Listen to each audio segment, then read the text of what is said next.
नमस्कार, इस वक्त के बुलेटिन में आप सभी का स्वागत है और मैं हूं आपके साथ रहनू। चलिए आज के अहम खबरों पर नजर डालते हैं। दुनिया भर के हवाई यात्रियों के लिए एक चिंता की खबर सामने आई है। दरअसल एयरबस A320 में एक तकनीकी खराबी आ गई है, जिसके चलते कई फ्लाइट्स देरी से और कैंसिल हो सकती हैं। एयर इंडिया या एयर इंडिया एक्सप्रेस से सफर करने वाले हैं तो आपको देरी या कैंसिलेशन का सामना करना पड़ सकता है। वजह है एयरबस A320 फैमिली एयरक्राफ्ट में सामने आई एक बड़ी तकनीकी समस्या, जिसके चलते देश में 200 से 250 से ज़्यादा विमानों को तुरंत सॉफ्टवेयर और हार्डवेयर अपडेट की ज़रूरत पड़ गई है। इसका सीधा असर विमान संचालन और फ्लाइट शेड्यूल पर पड़ेगा। सूत्रों के अनुसार विमान निर्माता कंपनी एयरबस ने सभी ऑपरेटर्स को चेताया है कि हाल ही में हुई एक घटना में A320 विमान में अचानक अनकमांडेड पिच डाउन हुआ था। जांच में पाया गया कि ये समस्या एलिवेटर एलेरॉन कंप्यूटर ELAC में आए टेक्निकल गड़बड़ी से जुड़ी हो सकती है। एयरबस ने चेतावनी दी है कि अगर ये समस्या ठीक नहीं की गई तो विमान के फ्लाइट कंट्रोल सिस्टम पर असर पड़ सकता है, जो सुरक्षा के लिहाज से बेहद गंभीर है। You aviation safety agency EASA ने साफ कहा है कि प्रभावित विमानों में तुरंत सर्विसेबल ELAC इंस्टॉल किया जाए और ये अपडेट नेक्स्ट फ्लाइट से पहले अनिवार्य हो। एयरबस और EASA की संयुक्त जांच में पाया गया कि ऊंचाई पर बड़ी सोलर रेडिएशन ने ELAC कंप्यूटर की चिप में बिट फ्लिप यानी डेटा करप्शन पैदा कर दिया।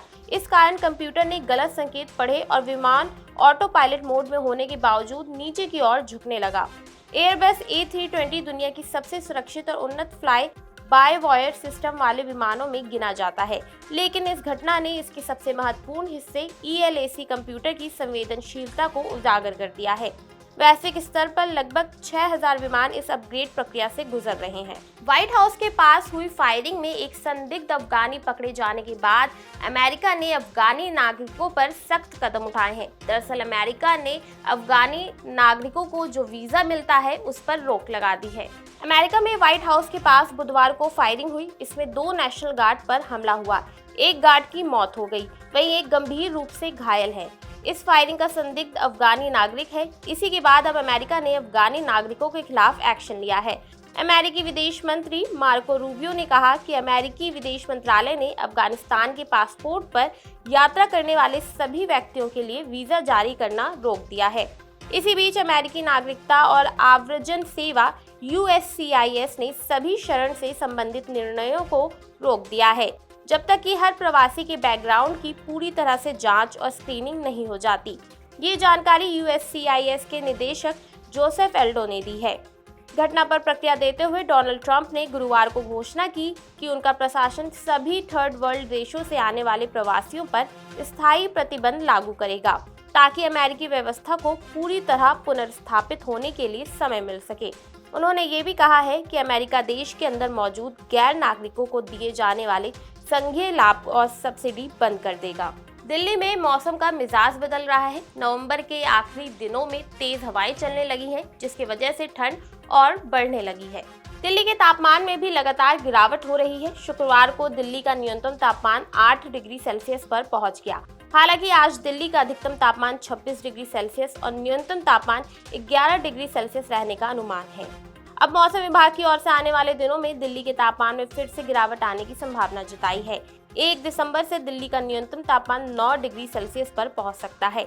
दिल्ली में शीतलहर का दौर भी जारी है, जिससे ठंड में और इजाफा हो रहा है। अब दिसंबर से दिल्ली में और ठंड बढ़ने के आसार है। दिल्ली वालों को ठंड के साथ साथ प्रदूषण भी झेलना पड़ रहा है। आज भी दिल्ली के कई इलाके रेड जोन में हैं, जहां AQI 300 के पार है। बात करें अगर हिमाचल प्रदेश और उत्तराखंड की, तो हिमाचल प्रदेश और उत्तराखंड में 29 नवंबर से 1 दिसंबर के बीच घना कोहरा छा सकता है, जबकि हरियाणा और चंडीगढ़ में 29 और 30 नवंबर को कोहरे का असर दिखेगा। पूर्वी राजस्थान में 30 नवंबर और 1 दिसंबर को कोहरा बने रहने की संभावना है। वहीं दक्षिण भारत के राज्यों की बात करें, यहाँ चक्रवाती तूफान दितवा का असर देखने को मिलेगा। अगले कुछ दिनों तक मौसम बेहद खराब रहने वाला है। केरल और माहे में 29 और 30 नवंबर को भारी बारिश का दौर चलेगा। दक्षिण आंतरिक कर्नाटक में 29 और 30 नवंबर को तेज बारिश हो सकती है, जबकि तेलंगाना में 30 नवंबर को भारी बारिश के आसार है। दिल्ली में प्रदूषण का स्तर गंभीर श्रेणी में बना हुआ है। ठंड के साथ जो कोहरा है उससे और स्थिति खराब हो रही है। प्रदूषण की वजह से लोगों के स्वास्थ्य पर गंभीर असर पड़ रहा है। 35 AQI मॉनिटरिंग स्टेशन पर प्रदूषण का रेड अलर्ट जारी किया गया है। पॉल्यूशन के साथ साथ पहाड़ों पर हो रही बर्फबारी के साथ तापमान गिरता जा रहा है। मौसम विभाग के अनुसार आज शनिवार को कई इलाकों में कोहरा छाए रहने की संभावना है। इन दिनों दिल्ली प्रदूषण और ठंड की दोहरी मार से जूझ रही है। रिपोर्ट्स के मुताबिक शनिवार सुबह 6:35 पर इलाकों में AQI 300 पार दर्ज किया गया। सुबह घना कोहरा, हल्की धुंध, धीमी हवाएं और बढ़ती ठंड पॉल्यूशन को खतरनाक बना रही है। इसी के साथ कम होते तापमान ने भी लोगों को परेशान करना शुरू कर दिया है। मौसम विभाग के मुताबिक आने वाले दिनों में ठंड और पॉल्यूशन की स्थिति और भी भयंकर हो सकती है।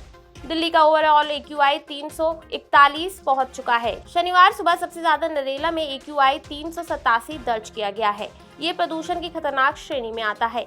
वहीं सबसे कम NSIT द्वारका में AQI 249 दर्ज किया गया है।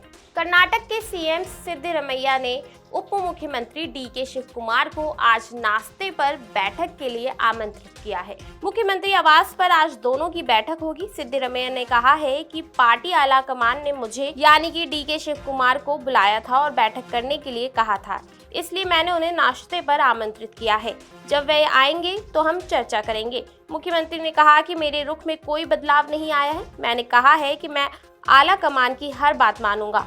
हम दोनों ने कहा है कि पार्टी आला कमान जो भी कहेगा हम उसका पालन करेंगे। तो ये थी आज की अहम खबरें जिन पर हमारी दिन भर नजर बनी रहेगी। ऐसे देश और दुनिया की तमाम खबरों के लिए देखते रहिए नवोदय टाइम्स पंजाब केसरी।